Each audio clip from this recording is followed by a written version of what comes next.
What's up, everyone? We're back for another episode of TMP. Today, I have a very special guest here in the studio. No other than the 212 superstar, Mr. Derek Lunsford. What's up, champ? What's going on, man? What's going on with you, man? You Thanks had a good for flight? having me. Yeah. First, you had a good flight? Yeah, it was good. Short little.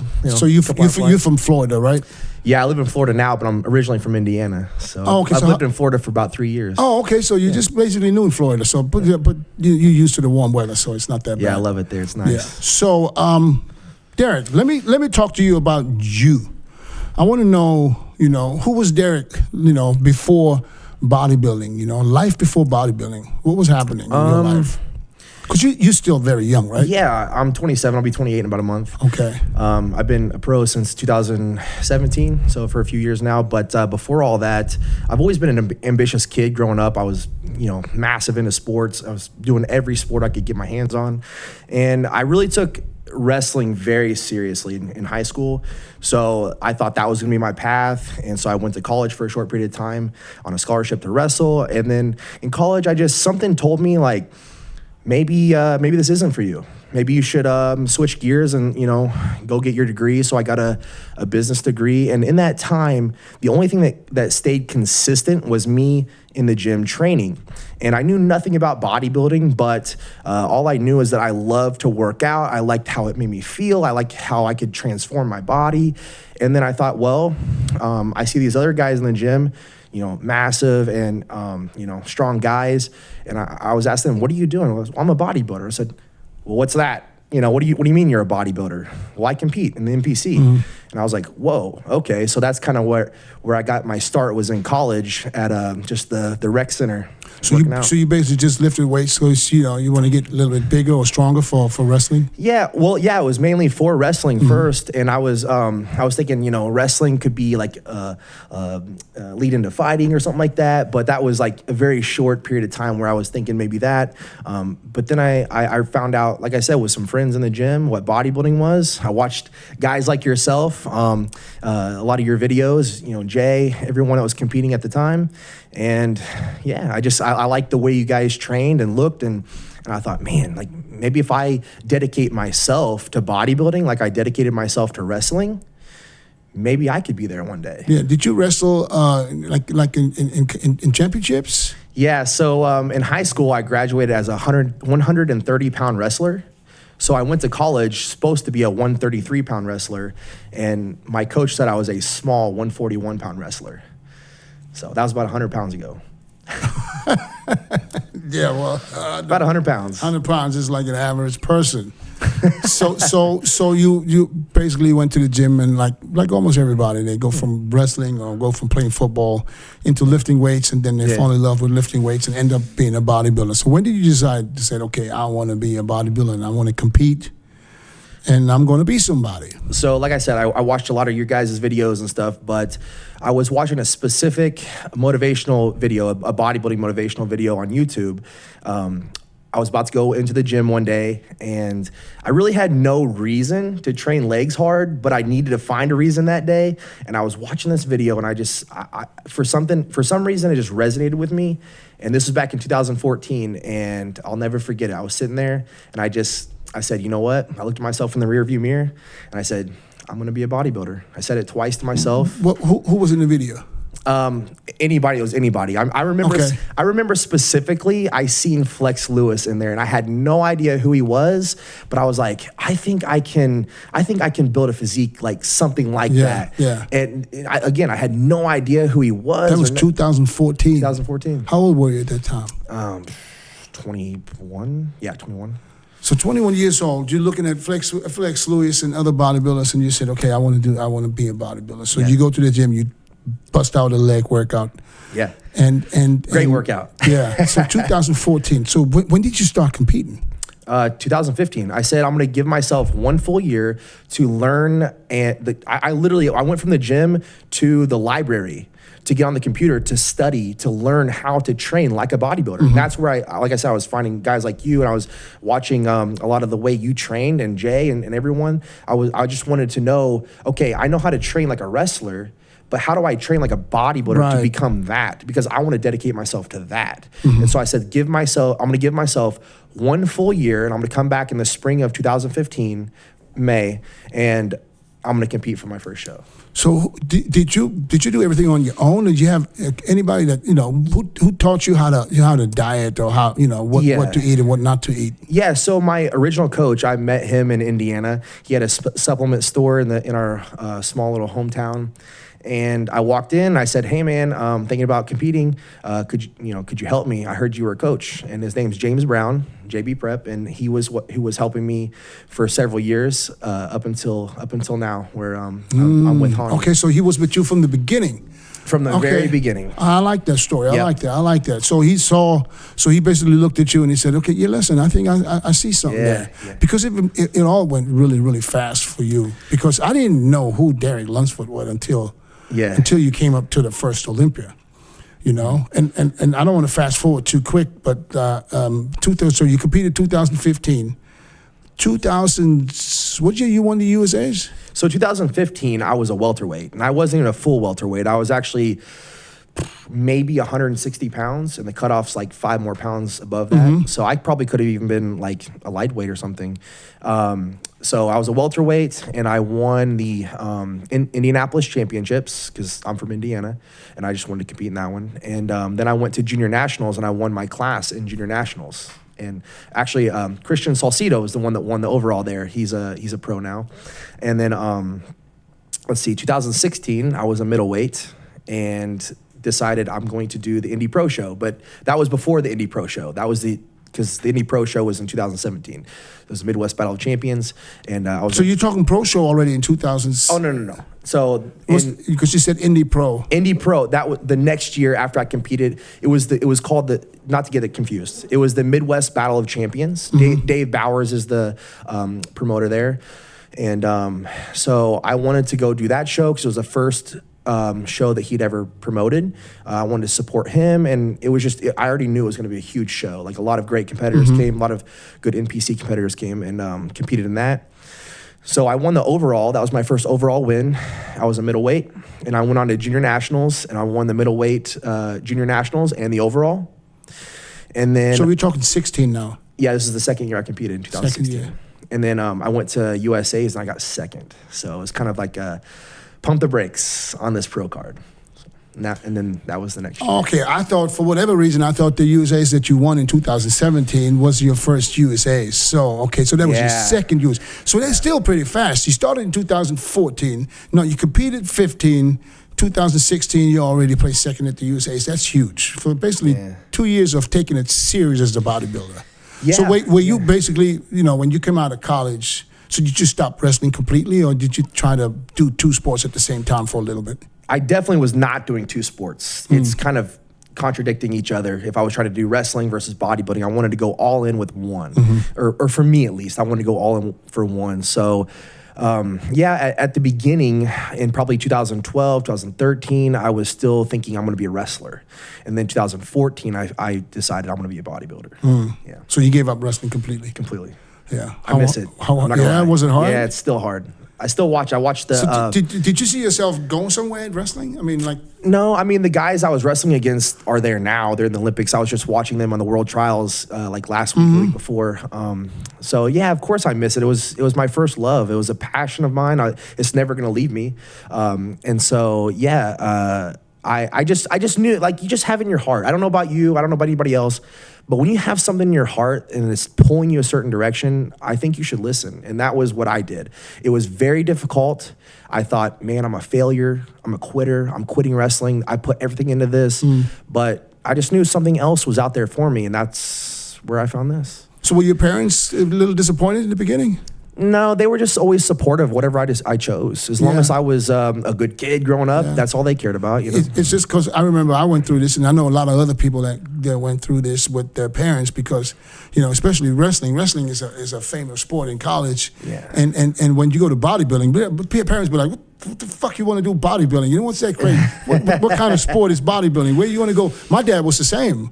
When I said I want to be a bodybuilder, I gave up playing soccer in Germany. Ooh. I played soccer too. I don't know if you know that, but I played soccer. No, I didn't. Yeah. See? I love it. I love that Yeah, I played in Germany. I played in the highest league. Oh, wow. So I was. Yeah, you're crazy. What were you thinking? I was really good.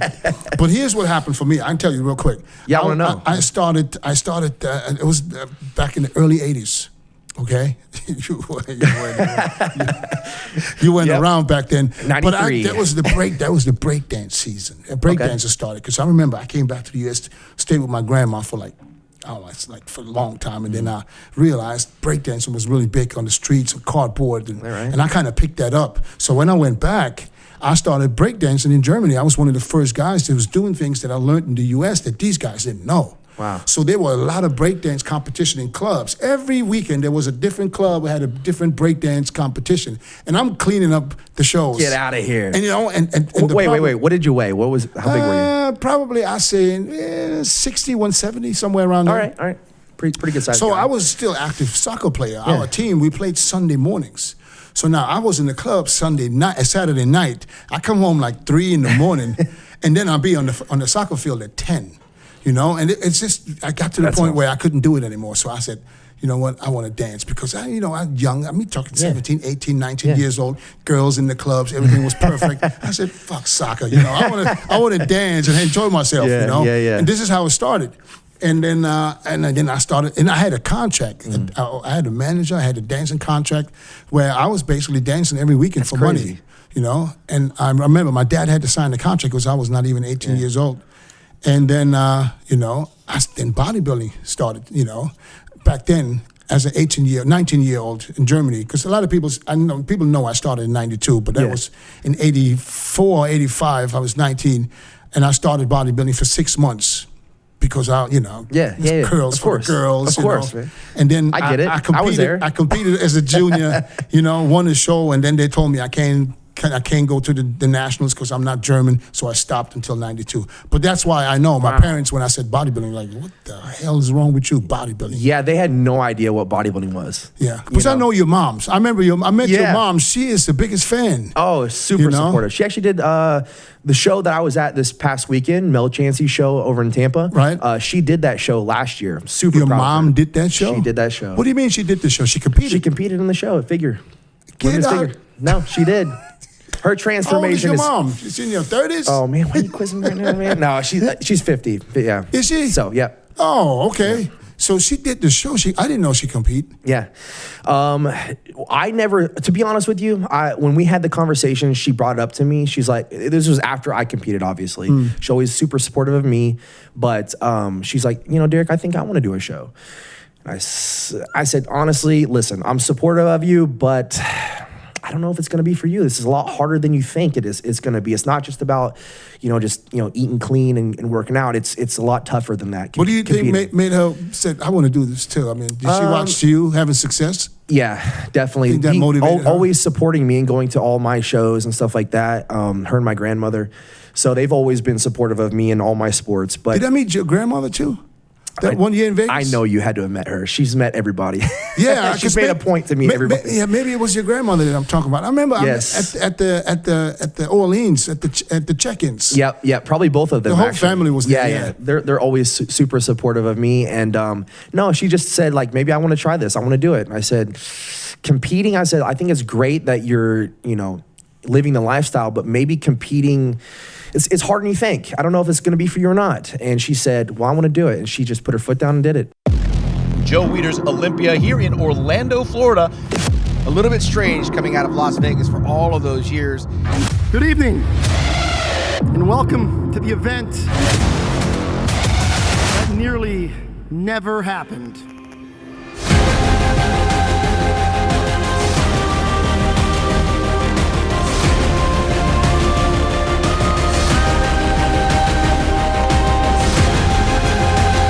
There's been an absence of a particular group of people on this stage that are back tonight. Tonight I'm here to say, welcome back to Miss Olympia.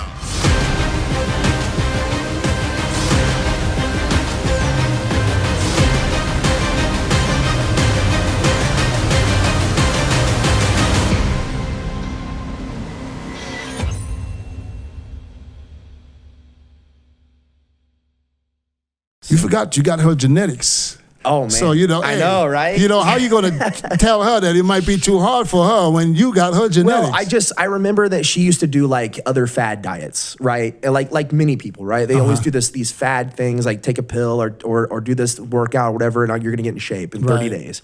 So I just assumed she was going to get burnt out after a little bit, and she followed through. The whole thing about bodybuilding is just you set the plan and you follow through.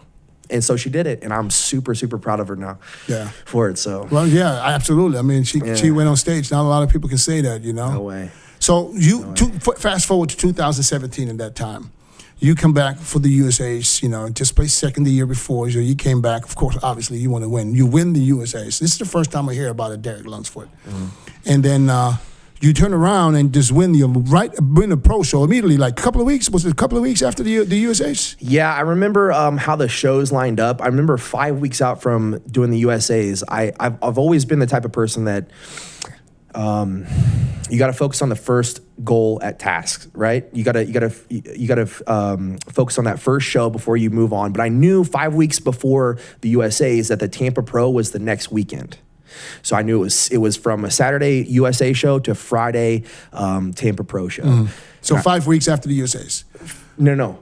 6 days. 6 days after the USAs. So, okay, 5 weeks out. Let me walk you through this. So 5 weeks out from the USAs, I realized, oh man, if I win the USAs, I can go to the Tampa Pro the next weekend. I can just take a flight to Tampa and compete. I'm already in shape.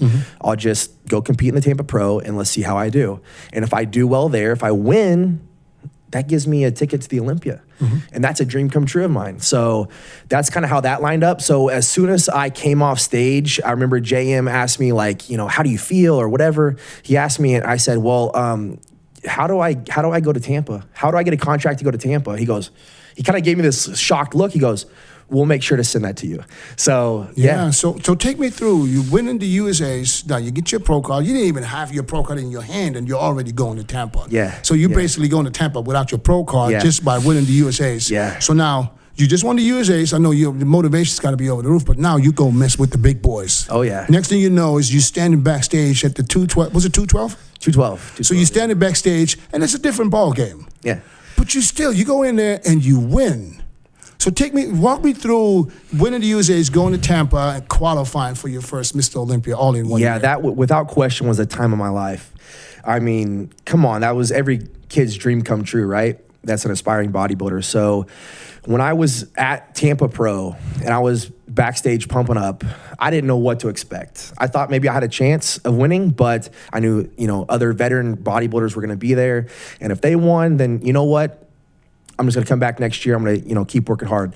But everybody was very encouraging of me, and we got on stage. I knew I was in the first call out, and I was in the middle with some of the best. And I thought, man, like maybe. Who else was in the show, if you remember? So Jacob Wilson placed second. He was the guy that was actually the heavyweight the weekend before that I. Also a new pro. Yeah, okay. Both of us are brand new pros going to the Tampa Pro for the first time, pro debut.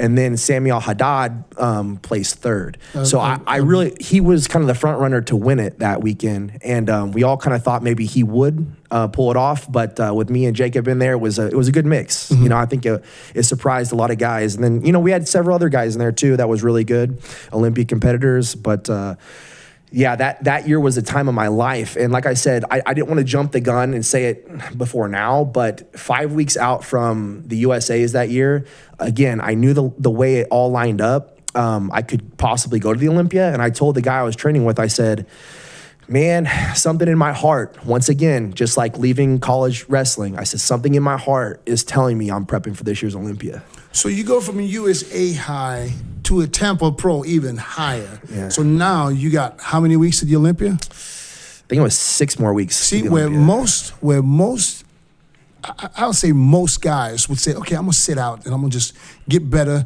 A lot of people feel he's did that. A lot of people get that. Where you had the guts to say, listen, I'm gonna go for it right away, and you end up in 5th place. And I remember watching the show. I'm talking about the Olympia. I remember watching you. I was like, look at this dude's shape. I said, if he was in condition, Yeah. If you would have been, and I had no idea who you were. No, yeah. I heard of you before because I heard of this guy, Derek Lunsford, who just won the USA's, won the pro show, but I didn't know that was you. Yeah. When I watched you, I was like, look at this dude's shape. If he would be peeled, he would be walking away with a win. Mm-hmm. You know, that's when I first laid my eyes on you and said, damn, Right. I realized how good you really are. So now you placed 5th in your first Olympia. I mean, how much better can it get? No, well, first, but your truthfully, first Olympia? no better. I was like I said, it was a dream come true of mine. I remember specifically, I remember meeting you and many others I looked up to, since I started, and I thought, wow. Like, I'm starstruck. So now I'm here. Yeah, I arrived. Right, and I was trying my best not to be starstruck. I was like, man, I gotta compete against these guys now. And I just, wherever the cards fell, I respected it. I just was thankful to be there. So for the first Olympia, I was definitely coming to battle and do my very best and show the hard work that I had put in. But I'd also respected everybody else too, and I couldn't even believe I was at the Olympia. I mean, I could, considering the fact that I put the work in, I was able to achieve that. But to truly sit back and be like, wow, like USA's Tampa Olympia, to put it on paper, I was shocked. So I was just thankful to be there, just happy to be there. What was more shocking, to end up in 5th or leaving Vegas and being a favorite for the following year's Olympia? Both, man. Geez, how do you compare the two? They're completely different. I mean, I don't know. I mean, you literally did your first Olympia. The next thing you know, everybody's talking about new Mr. Olympia, Derek Lunsford. I mean, you were just a pro for like 4 months. Right. Well, that's why I said at the press conference at the time, I said, this is the realest story of how your idols become your rivals, right? Because now I'm in their league. And that's the way I seen it at the time, was that, I worked my butt off to be where they're at. And now I have to, that's my competition now. Mm-hmm. The guys I've always looked up to is now my competition. And again, that's how my mindset was at the time, and what drove me to compete in the 2018 Olympia as one of the front runners to battle, the legendary Flex Lewis, 7-time Mr. Olympia. Here's my personal question that I have for you. And this is, of course, my personal show, so I can ask you a personal question. Did that get to your head a little bit, getting all that hype so fast? Were you ready for it? Everybody thinks they are, right? I thought I'm bulletproof. I'm asking you because you right there. Exactly. So, and the way I can answer that is of course I felt like I was ready. Everybody's going to say that. I am thankful for the fast rise, but I'm even more thankful for that setback, the next couple years. Mm-hmm. Did it get to my head? Well, it drove me to work harder. It did. It didn't make me want to just slack, that's for sure.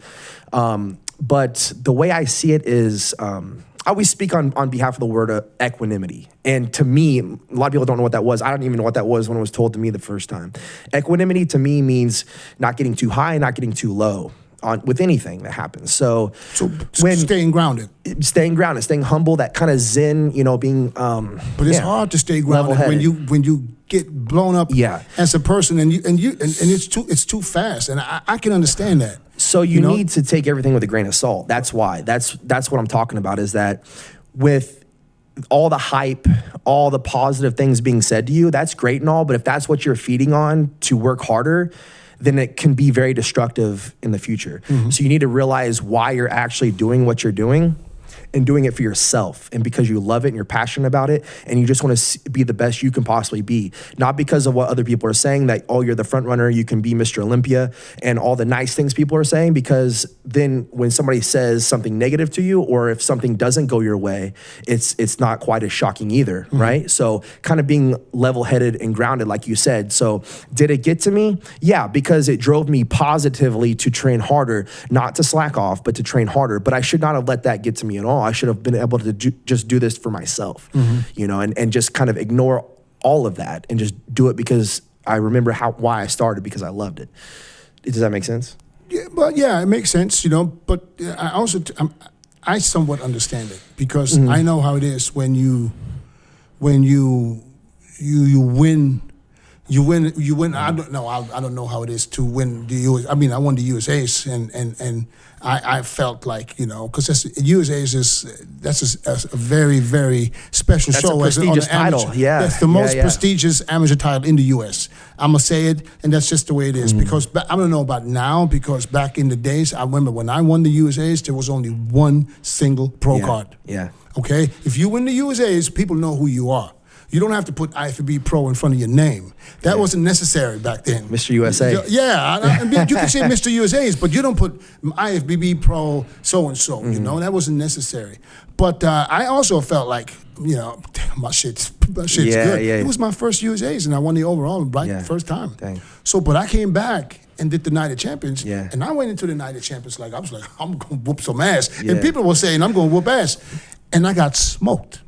Yeah. I got smoked to the point where I wanted to give up, So I understand your situation. You placed 5th at the Olympia. Right. Bro, I went to my first Olympia in 2000. There was 13 competitors. Yeah. I said to myself, I was doing photo shoots with Chris Lund. Everything was on. I was like, I wasn't confident, but the people made me confident. Like Chris Lund, the people in the industry that saw me is like, I don't see you not placing top 6. I went to Vegas saying, I'm not going to be less than top 6. And I got 11th. Yeah. You know what I mean? Those are setbacks that you have to understand. That's why I'm trying to put myself in your shoes, and it's not very easy because I haven't been there. So let me back it up to when we first started talking. I was a wrestler coming into bodybuilding. So I brought that wrestling mentality and everything about it to bodybuilding. Those are two different sports. Those are two different industries, okay? And that's what I'm learning now, and I've learned the last couple of years, is that it's not the same. So when I came in as a fighter, as someone that I'm here to beat everybody. And I'm still here to win the title, and I'm still here to be the best I can possibly be. But I was already incredibly confident in myself. Being a wrestler or a fighter, you have to be incredibly confident in yourself, in your abilities, in your training, especially. That's what breeds confidence, is your training, is your ability to be disciplined, sacrifice, and your work ethic. So that's why I was so confident. And the people and all that hype, all the positivity, that just fueled that even more. So I kind of got distracted with that positivity and all that hype. That's what I'm talking about. Not that it was, at the time I didn't think it was a downfall. I thought this is only fueling the fire, but then I started clinging on to that a little bit more than I should have at the time, So then when I had a little bit of a setback the next couple of years, if you want to call that a setback. I would never call it a setback if you play second at the Olympia. It was just my my expectations for myself were higher, and I did not meet those expectations for myself or the other people's expectations. So when I didn't meet those expectations, it felt like it was a setback to me, and it was that was hard to take. Until how much did it bother you? It did bother me a lot. The 2018 Olympia bothered me enough because I really wanted that title. I knew it was Flex Lewis's last year, but I knew he's unbelievable. He's incredible. And so I said, okay, congratulations, champ. I'm coming back next year. I'm winning this thing. 2019 Olympia, that hurt bad. That really sucked. I'm not gonna lie. That's when you were the high favorite going into the show? That was tough. Without question, that was one of the hardest things, one of the hardest pills to swallow for me. So that happened, and then COVID hit, and a lot of other things in early 2020, to where last year's prep. Go back, slow down. No. In 2019, you coming in as a high favorite. Everybody thinks this is, kind of reminds me of 1998 when there's a vacant title and Flex Wheeler was the high favorite going into the show. And then all of a sudden there comes Ronnie Coleman. Yeah. But you going into the show, were you overconfident? Yeah. Because it looked like it. It looked like you were a little overconfident. Was my ability to win there? Yeah, I think I could have won. I could have won. Not saying that I showed up and was and should have won. I'm just saying that the ability for me to win was there, but I was riding too much of a high with all the hype. I was in my head. Not to discredit what I was doing. First and foremost, the confidence comes from the discipline. That's the work and the sacrifices put in. So if I did not feel like I was putting in the work, I wouldn't have been confident no matter what somebody said. Right.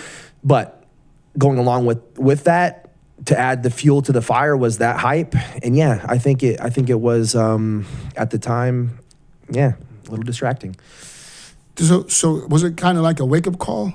Yeah, for sure. Yeah. So it was a good one. It was a real good one. Because I remember I followed that show closely, and I talked about this show with Sean. I remember because you're the high favorite. Everybody's coming in thinking Derek is going to smoke this, is going to get it, and you came up short at prejudging because you were off. Yeah. Your prejudging you were really off. It was strange. I said, and I remember I talked to you. Yeah, I was about to say I remember you backstage. Yeah, I told you. I said you need to lose some water really quick because it looked like you were in shape. 5 pounds for that. Yeah, you like were 4 hours later. You were in shape, but you, for whatever reason, start holding some water. It could be stress. It could be I don't know what it was, but you fixed it for the night show. But unfortunately, it was not enough. So going into 2020, you already know what you got to do. Right. You already know you got probably the best shape of all the guys on that stage. So now you already know what you need to do in order to win this show. So what happened in 2020 that made you, because first year you got fifth, second year you got, did you get second 2 years? Yeah, it was fifth, second, fourth. So you there's no way that you have to look at yourself as like you went from fifth to second and second, so you're right there. Right. But now you drop back to fourth. I was trying to like I said, there was with COVID and stuff, you can make all those excuses you want. To be honest with you, it didn't really affect me all that much. I was still training hard, still living the lifestyle. I still was coming full blast for the 2020 Olympia. So I don't want to use any of those as an excuse whatsoever. So what I did was I was analyzing 2019 and 2018 and 2017, like what was going on? Like, how could I have been better? Everybody's telling me, you're not coming on point. You could have been better. You even said it yourself. 2017, if I would have been in shape, I could have placed even higher. 2018, same thing. 2019, same thing. So what's going on? Why does everybody keep saying this? I'm doing everything I possibly can to be at my best. So 2020 rolls around. I said, I'm going to be the perfect athlete. I'm going to do everything, as best as I can. Not that I wasn't the years before, but I am really going to cross every T and dot every I. And so when I did, I feel like by the end of it, maybe I was just over dieted. I was so flat, so I couldn't even fill back out. That's what it looked like. I remember you even said that the day before. You were like, "Man, are you gonna be able to fill out?" You literally said that. Are you gonna be able to fill out? And I said, no problem. We're gonna be fine. And that's exactly what happened. So. Yeah, I think you wanted to be so perfect. Yeah. That you just overdid it. Yeah. And that's not your fault because this happens to a lot of people. Because at the end of the day, you're just trying to be as good as possible, and sometimes your body doesn't respond the way it should. And I want people out there to know too that are aspiring bodybuilders or competing, trying to get to the Olympia level or even the pro level. It's like I used last year's prep to better myself, to build characteristics within myself, to squash my ego, to be tougher mentally, and the list goes on and on. To just, it was more of self-development than anything. I knew that the ability to be the Mr. Olympia was there, but I wanted to really hone in on becoming a better Derek Lunsford and a better professional bodybuilder together. So I believe I really accomplished that last year. I'm very happy with the way I approached things last year. Unfortunately, like the outcome wasn't first place. And the reason I mention that is because a lot of times we can just go through the motions and try to, shoot for a title or shoot for whatever it is that we're going for and miss out on what's most important. That's self-development, or at least to me. So dropping down to fourth, what did that do to you? Yeah, well, it made me realize like I got work to do. Well, first of all, I gotta make some sort of change. Like I said, I analyzed what was going on. I just wasn't at my best for each Olympia. And so I said, okay, now's my time. That I think it's time that I learn from someone else. I get a different perspective, a different eye, someone that's, coached other Olympia champions. And so that's when Hani and I started talking. How hard is it to separate from a coach that's been there with you from day one? Yeah. who's probably not only a coach, it gets to a point where he's a friend. He's somebody that you don't want to disappoint, and you feel bad for him helping you when you're not achieving your goal. So how hard was that? Tell me. He's a great man, great friend, like a brother to me, and I really wanted to take it all the way. My entire career, I wanted to be just him and I, you know what I mean? I've always admired other coaches such as yourself, Hani, and it was incredibly tough. If it wasn't tough, I would have done it sooner. Because of what everybody kept saying to me. And that's what you see a lot is that, athletes jump from coach to coach to coach, and they don't, they're not loyal. They don't give that coach a chance. Yeah. The coach doesn't give the athlete a chance. I don't know what it is, but for me, it was that, I'm going to remain loyal and we're going to do this. And at this point, I just decided hey, let me just go try this and learn from someone else. I think it's time. What was his reaction? It was tough, man. It was tough for both of us. Was it hard for him? Absolutely. So he wasn't. It wasn't. I mean. So he wasn't. What? Let me ask you something else. Yeah. As your coach for so many years and seeing where the success you had at the beginning, and all of a sudden this wasn't quite enough. Yeah. What did he tell you? What's the reason? What do we need to change? What's the problem? Well, I think that's where it all lies. Is that. We couldn't talk it out. It was not. So did he take responsibility, or do you blame the coach? Because I know it's from my perspective. If the plan is laid out, I'm going to follow it to the T and do it the best I possibly can. And I'm going to give you my feedback as an athlete. I think that's very important that you hear my feedback and then you take that into consideration and then make your decision. I think that's where I decided I was going to move on, was that the communication was lacking. And whatever it is, I don't want to go too deep into it. I think, he is a great coach. He has helped me tremendously. I do not ever want to discredit what we've done and the help he has given me. That I don't want to do that, and I won't do that. But at this point, like I said, when I had the conversation with him, it was tough for both of us. We were both kind of emotional. Did he know? Did he know it was coming? Yeah, I think so. And I think, to be honest, I think most people, maybe even him, and people close to me, probably thought it was going to happen sooner, as in maybe a year or two before that.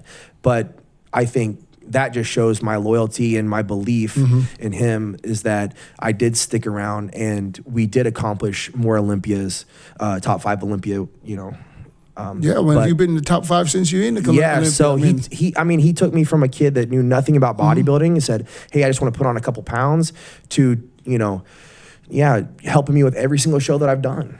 And like I said, I just can't discredit that. I mean, that would be wrong of me if I did. Right. And so, but at this point, I realize now that there's just levels to this, and I want to reach my highest level. And I think that, seeking other guidance is going to help me get there. Okay, so how hard was it for you to choose a new coach? Super hard. From at your level, what goes into consideration to I want a new coach? Who am I going to choose? Who am I? How did that come? How did that happen? Well, I've always. You probably talked to a few guys. Of course, yeah, of course. And I. So how do you choose? I've admired a lot of you guys, because I would consider you one as well. People always ask how I got here. I was willing to work just a little harder than everyone else, every damn day. If I can have hundreds of hours back, I'm gonna grab them. Spending hours prepping chicken, rice, and vegetables, F that. I rely on perfect nutrition. I rely on trifecta.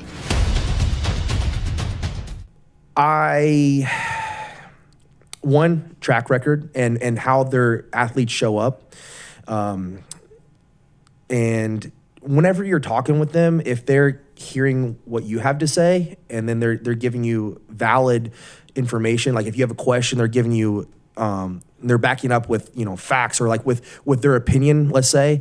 If they're giving you solid information and allowing for good communication, and they seem to have your best interest, that's what I'm looking for.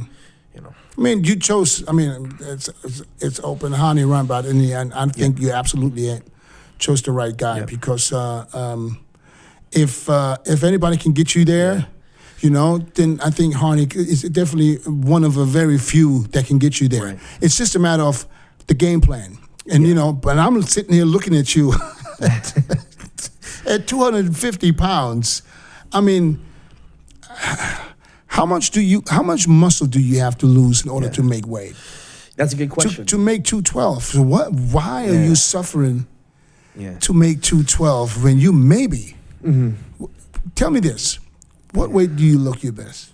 Man, well, I probably can't truly answer that because it seemed like the last couple times I prepped, I would get to a point, let's say 235, 230, or 225, and I would look really good at those weights. And then after a couple weeks, it was like that weight kind of smoothed out, and I needed to lose another 5 pounds to look sharper. And then I would look really good at that weight, and and then it would just kind of fizzle out, and I would have to lose another 5 pounds. So I think that's going to be the difference this year is that, yes, we're coming for that 212 weight and 212 title, but if we can keep as much fullness and weight on me as possible leading into the Olympia, I think that's going to help. Maybe not so much the weight. I'm not going to be 250 2 weeks out from Olympia, but you get what I'm saying. Maybe maybe not be 212 2-3 weeks out from the Olympia. Yeah. How about be 225 or something? You know, a couple weeks out from the Olympia and come down. Because I remember that was the same problem that Flex Lewis had at the end. Yeah. You know, he's at best at 225. Yeah.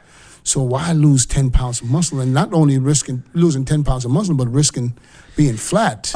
Well, I thought after this year's Olympia that I was going to probably go into the open class. I was just going to go back to living the lifestyle, eat, sleep, train. That's what I did right after the Olympia. So I was going to say, or I was thinking, you know, just put on as much muscle tissue as I possibly can to fill out my physique, my frame. And we're going to jump in at an open show, maybe like, you know, 225, 230. Let's see. Just guessing. Mm-hmm. But then after Hani and I were talking, because I told him that I wanted him to know. I was like, look, I'm interested in moving up, and he said, no. Like, let's get your head straight. Like, we need to nail the 212. We can nail the 212. And I said, okay. Let me think about it. Let me talk to some other people, like such as my fiance. She's, you know, very close and understands my bodybuilding more than anyone. So.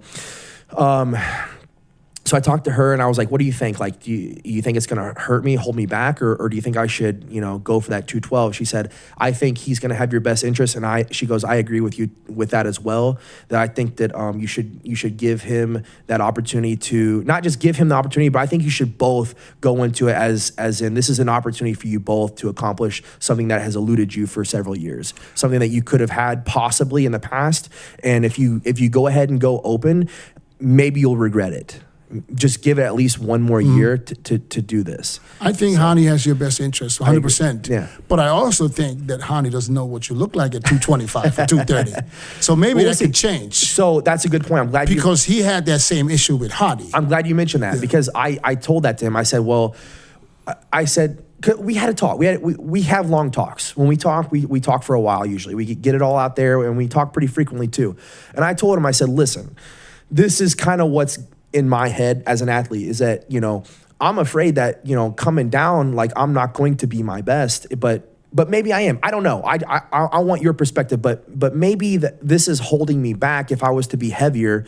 Do you think that will hold me back? He said, listen, if you're heavier and you are on point and you're sharp, I'm not going to hold you back. Your success will be my success. So no, of course, I'm not going to hold you back. So he leaves the door open. That's right. And I said, that's all I need. All I need is for you to say, okay, I have your best interest. If I feel like we should pull a trigger and go open, we will. And when he said that, I said, all right, I'm going to kill this train. Honey's very smart. So I said, that's all I need to know. I don't want to put a number on anything. I don't want to cap anything. I just want to go in. I want to be a bodybuilder because of why I started. I want to be the best I can possibly be. I want to shape this physique. You know, I want to be freaky. I want to look like Dennis James in that right there. But yeah, I think with Hani you have the right guy because Hani he's been in this business for such a long time. He has so much experience, and he loves success. Yep. You know, and you're a success story. Anybody that wouldn't take you on is stupid because you have champ written all over you. It's just a matter of putting it all together. Yeah. And a lot of people are scared because they don't know how to put it all together. So it would be, you know, for a coach to take you on, it could be a good thing because he's going to put it together. You win the Olympia, and there you go. Right. Or somebody's going to take you on, and you look worse than you did the year before, and then it's not good for the coach. So I took that into consideration too. Whenever he believed in me, I was like, wow, this is really, putting his name out on line too. So I understand that, how I perform and me being diligent on the plan too, and executing the plan that he gives is going to be incredibly crucial. So one of probably the first thing he did ask me was, were you an athlete? And I said, yeah. And he goes, well, that's all I need to know. I told him I was a college wrestler, and he goes, well, that's all I need to know. Yeah. So he knows, you do the work. Yeah. That's it. That's awesome. So what's the game plan? What's the game plan for 2021? Well, as of right now, it's the 212. I mean, that's I know. But what's the game plan? What's the game plan? What has changed? For the way you prep now compared to last year or the years before? Right. Under a new coach. Yeah. Well, personally, my mental focus is a little different. We already discussed that on how like the hypes, the highs and lows, this and that, and just experience in being at the Olympia. But there's just like little things. The list goes on and on. But there's like just little things that like he'll critique on me. He gives credit where credit's due, but he seeks perfection. He wants to see every little detail of my physique exploited in the best ways. So whether it be a small little muscle in my calves or whether it be, full-blown back and legs, like it doesn't matter. He wants to see my physique from top to bottom, side to side, front to back, as perfect as it could possibly be. What did it change for you? So we discussed the food and he made a couple adjustments on the food. He is allowing freedom right now, but a lot of it has been training, and I switched to the Evogen nutrition supplements. So you signed with Harney's company? I signed with Evogen. Yep. That so shows me even more that he believes in that. To be honest, man, that was huge for me because I had never taken Evogen supplements before, and I don't know if got you good stuff. Yes. My God, man, I was like, dang. I like that. Dude, was it Cobaline? Well, they have. What's it called? They have a couple different products, but my favorite products are going to be the EVP Extreme NO. That's the pre-workout, and the EVP 3D. I know. You take those products. Listen, man. I know a few people that use these supplements. Yeah. I can't say the names now because that will be a conflict of interest. Yes, but I know a few people that take your stuff. Yeah, he's got some good stuff. I never thought of it. But when so you use the supplements, you change that up and use the supplements. 100%. And I would say that was probably one of the big, that and the training, the Evogen supplements and the training. Those are the two biggest things. As far as the food, he's, like I said, he's allowing a lot of freedom for me right now. So I might have a burger here and there, or have some sushi or something like that. But we're many months away from the Olympia. Training, he's getting very specific on the training, and he's getting very specific on the. So he's telling you what to do in the gym? Yes. So he writes it down for you, or he talks to you? Not 100%, but like if we'll talk about like I'll send him updates like once a week or once every other week, just depends, and or maybe even sooner than that. But he'll say, okay, like this is what I'm seeing in your physique. I want you to start isolating. I want you to do like unilateral work on this day and this day, and then I want you to come back. For example, like for legs, like I want you to do some unilateral leg press, and then I want you to go into front squats. I want you to do some more back squats, but I want you to mix those up. Come back. I want you to do like 20 minutes of calves, 3-4 times a week. He's just making sure that he's really nitpicking everything I'm doing in my training so that I don't miss any of my training. So maybe before I was calves are calves, and like let's just hold off.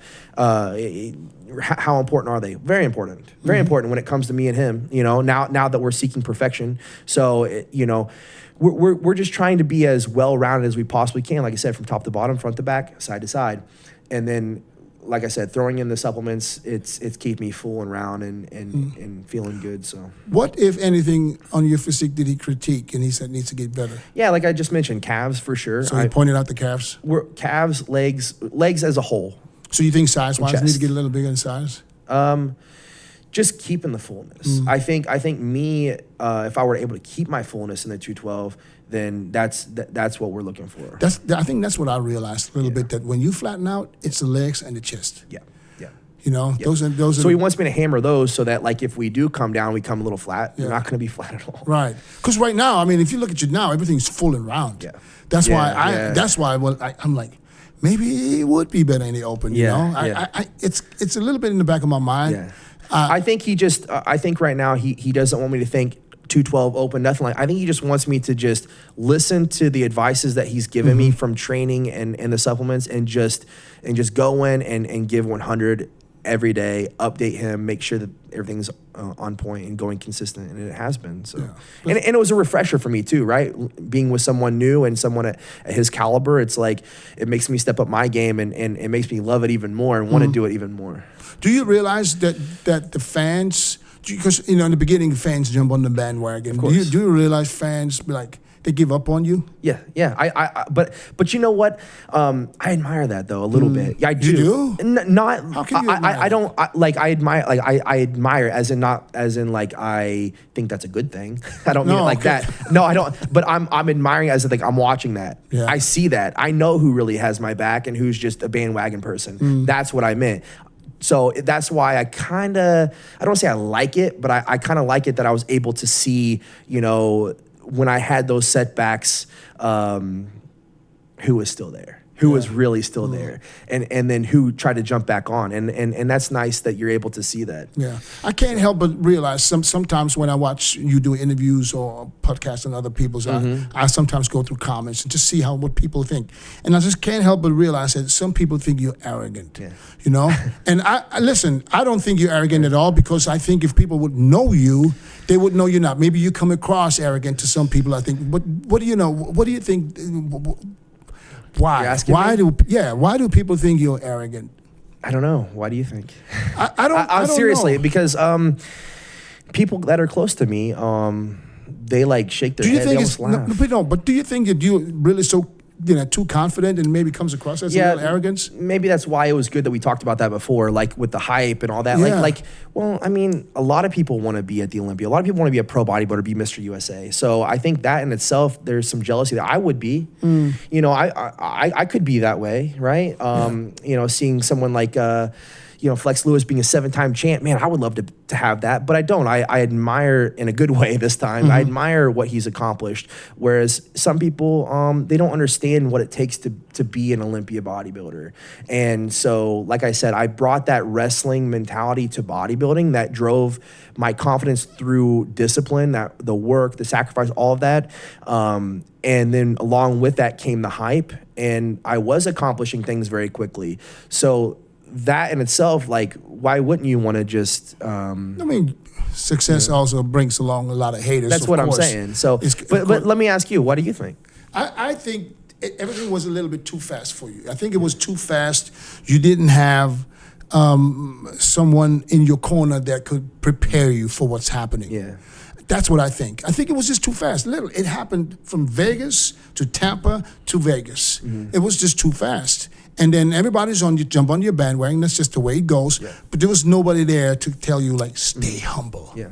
And this is what I tell people all the time, young guys, because you got what it takes. I tell you, for how many years, you have Mr. Olympia written all over you. I don't care what you do, But I always tell people, stay humble. Why? Because at the end, it's a show where the fans have a lot of saying in what's going on.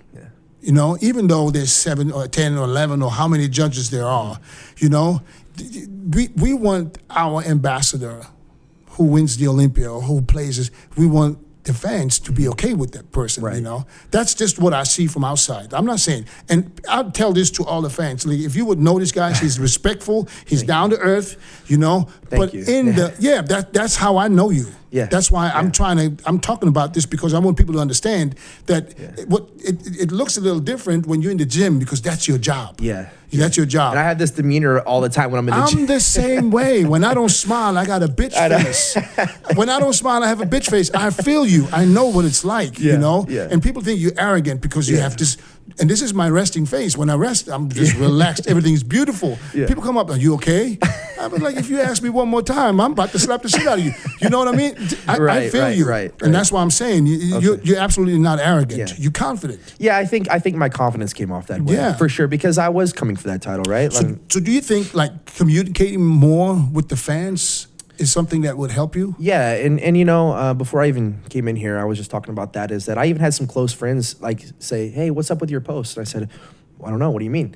I'm trying to be positive and motivating. He said, it didn't really come off that way. What post? Oh, I don't know. Just some from a couple of years ago. This was over a year ago that this was mentioned. This is some friends that were like, you know, having my back, like say, hey, what was up with that? Like, you good? And I'm like, no, I'm perfect. I'm great, actually. What's up? Like, well, it just didn't come off that way. So I think that just with social media, here's what I was talking to Linda Murray earlier about. I was telling her, I said, based on how people are feeling themselves, not even me. Like, I could wake up one day and I could be in kind of a disgruntled mood and I could make a post that like maybe wasn't the most cheerful, right? But not only that, like maybe it was just like something in that post that just didn't come off right, but it's also other people's perspective too. Right. It's like sending a text message. That's different than talking face to face. You know, it's coming, you're reading it how you want to read it and how you want to perceive it. So as soon as the ball starts to get rolling as this guy's this way or the other way, then everybody says, oh, well, now I'm seeing that too. Yeah. And that's kind of the problem with social media, is that like,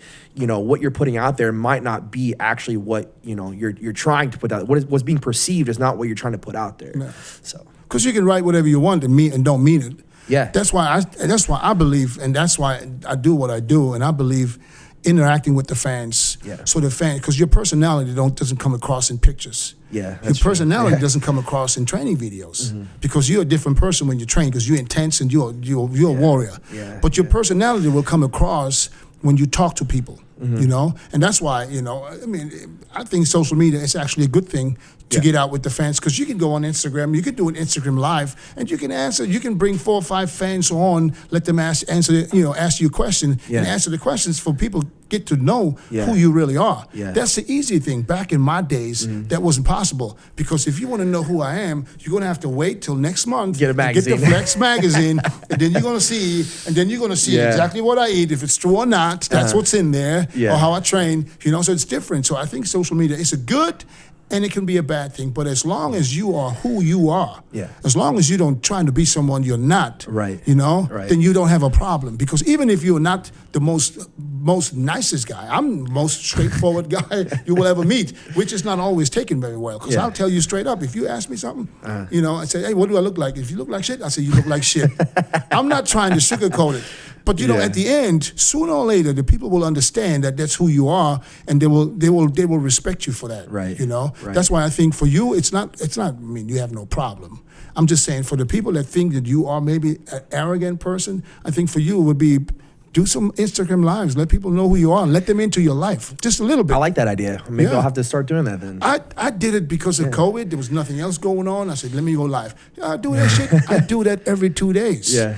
It's fun. Yeah. You know? Every time I look at my phone, I get a notification. Dennis James, back on a live. Trust me, it's fun, man. You get fun. There's a lot of people, they appreciate it. It's fun. People get a kick out of it. Yeah. You know, because sometimes it's dumb questions, and you can be who you are. Yeah. Yeah, you know, right. How I would talk to you in person is how I talk to you on Instagram. It's the same thing. So there's no different, you know? Yeah, maybe I'll take you up on that. Maybe I'll start doing that. So, I like that. Well, you know what we're going to do? I'm going to do a next live, and I'll bring you on. All right, bring me on. Okay? I'll do then it. I'll How about that? Let the fans ask you some questions. That'll be the start. How about that? All right, tell me about your trip was it last week or 2 weeks ago? Vegas, Dragon Slayer. What happened? Man, that was a great time. Let me tell you. Did you get an invite? Yeah, Flex and I are friends. Like, so he'll text me. Flex and I are friends too. I didn't get no invite. Flex, I didn't get an invite. Ooh, called out. I believe he'll probably heard that my brher died. You know, just a couple of days before, and he didn't want to bother me. Sorry to hear that. No, but first of all, the gym itself. I mean, I don't have to say anything. You walk in, you get on any piece of equipment. It doesn't matter what day or what you're trying to train that day. It's the perfect piece of equipment. I mean, it's smooth, very good gym. It's all, what's it called, Arsenal strength? Well, a lot of it's Arsenal, yeah. Okay. Most of it's Arsenal. Got a couple other brands in there too, but everything, it clearly was handpicked, every piece. And it's a great facility. But the event was just awesome. It was nice, good camaraderie. A lot of... everybody was there. It seemed like anybody... But me. Yeah, everybody but you. Everybody was there. I mean, like everybody. It was, I heard it was 300-400 people. Oh man, it was a good time. Let me tell you, it was pretty packed at some points. The event was, and then we had a little private get together afterwards too that evening. And I mean, we had the UFC fights going. He had some food there, catered food, and then he even had a guy doing like a fire show, like in Vegas. Really? Yeah, it was like that Hawaiian stuff that they do at the beach. It was a crazy event, man. It was more than I ever expected. I mean, I knew Flex Lewis was going to go big because that's just what he does. Yeah. But it was beyond anything I was expecting. So yeah, but that shows you that that people respect and appreciate Flex. That's why people show up. Because I remember this kid when he came from Wales. Yeah. He's a little boy. But he's just his personality is just what I'm saying. It's just he's who he is. And that's why people appreciate him. And I think that's what people want to see representing the sport of bodybuilding at the highest level. And I think that's just the way it should be. And me as a fan going off that, I agree with you 100%. And you said it a minute ago, but I couldn't agree more, man. Like I want to see the person at the top, whoever that might be, whether it be myself or someone else, I want to see them representing to the best of their ability and representing well. So. All right, quick. Last topic I want to talk to you about is 212. Yeah. Top guys, 212. We got champ Sean Clarita. Yeah. We got Kamal. We got, who was third? George Peterson. We got you. And I want to throw one more name in there. Keon Pearson. Okay. Let's talk about the champ. Did you expect him coming in to win? I did not, to be honest with you. So he caught you off guard too? Look, he placed third the year before. Man, Did you ever this is a question because it's I'm a legitimate question. Did you ever think with him as 5'2", 170 whatever pounds could win the Olympia if the guys are on? Truthfully, no. And I don't mean that in any disrespect. I know. I just felt like no. But that's why I like Sean. Sean's a friend of mine. And when he won, I was actually very happy for him. I really was. I said, if it's not me, happy for you, bro. Right. But it just goes to show it doesn't matter who you are. When you put the time and work in, you can accomplish all your dreams. Right. And so for me, putting myself aside as a competitor, looking at that, I was very proud of him and very happy for him last year. And I think it was a great thing to show people coming up in the NPC, if you're a bantamweight, if you're a lightweight, if you're welterweight, you can, make your dreams come true. You can be at the Olympia and even win the Olympia. What do you have to do to beat him? I got to be on point, man. The guy's tough. Let's not get it twisted. He's tough. I mean, he came in and won. He's the champ, right? And so when I come in this year, Hani and I, when we put it together, keeping my fullness, my shape and symmetry, I think is going to, reign supreme. I hope so anyway. And at the end of the day, the cards will fall where they may. And I respect that. The judges and the officials, they're there for a reason because they have the best eye, and I put my faith in them. So, yeah. Kamal, coming back to trying to regain his title. You mean last 49, year? No, this year. Okay. I talked to him already, and he said he's coming back to win his title again. He's 49 years old. I was surprised to see him even compete last year, to be honest with you. Really? I really thought it was going to be a one and done. And then he came back last year and placed second. Much bigger. I wouldn't say as sharp, but much bigger than the year before. And then I spoke to him the next morning at a photo shoot. We had one, it's about around the same time, and he had mentioned possibly coming back this year. So that's news to me that he's coming back. Okay. I mean, look, the guy, I mean, he's an Olympia champ also, right? Mm-hmm. So you can't discredit him and take him out of the conversation either. Tough dude. When he came in at the 2019 Olympia, he was sharp, man. I think that was a better look for him than last year being fuller, truthfully. Yeah, but I think he was still, trademark condition was still there. That's why I think he was better than 2019. You think so? Yeah, I think he was better. Yeah, he was bigger, and it was bubblier. And so it depends on what you like, right? If you like that sharpness and like that conditioning, like that's how I've always seen Kamal. If it wasn't for Sean Clarita, he would have won. Yeah. He was ahead by 1 point after prejudging. Yeah.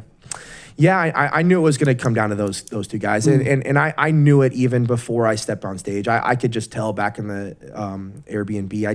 I just knew that my physique wasn't popping like it should have been. So I was there to just literally battle on stage, just fight my way.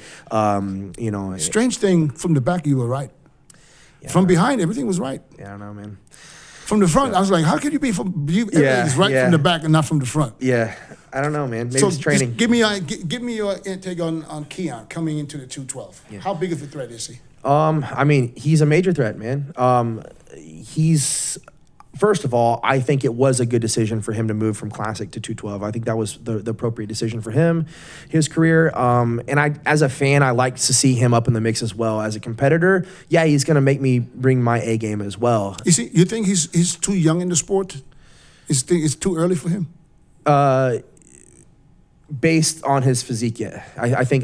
Yeah. I just do. I think it's going to take him another year or two. It's going to usually take a few years for your muscles to mature, and that's just me being honest. And I'm not saying that any of these guys that we just mentioned can't win it. I mean, that's why this year's 212 Olympia is going to be the most exciting and probably the toughest Mr. Olympia 212 Olympia of all time. I mean, I think outside of flex, I absolutely believe Keon will be Mr. Olympia in the future. I think that's a definite possibility. There's no doubt in my mind that if he stays healthy, that's a definite possibility. Yeah, for sure. I see that happening, just like I see happening to Jew winning. Yep. So, brother, I'm not going to hold you up too long because I know there's some other things going on. I appreciate you coming down from Florida Thank to you Arizona. so much. Thank you for talking to me, brother. I wish you all the best. Thank you. I'm looking forward for you to you and Hani both. Yeah. Putting a package together that's going to be the Derek Lunsford that we all been waiting for since 2017. All right, we're coming. I'm giving everything. I promise you. Brother, man. Thank you so appreciate much. It, man. Take care.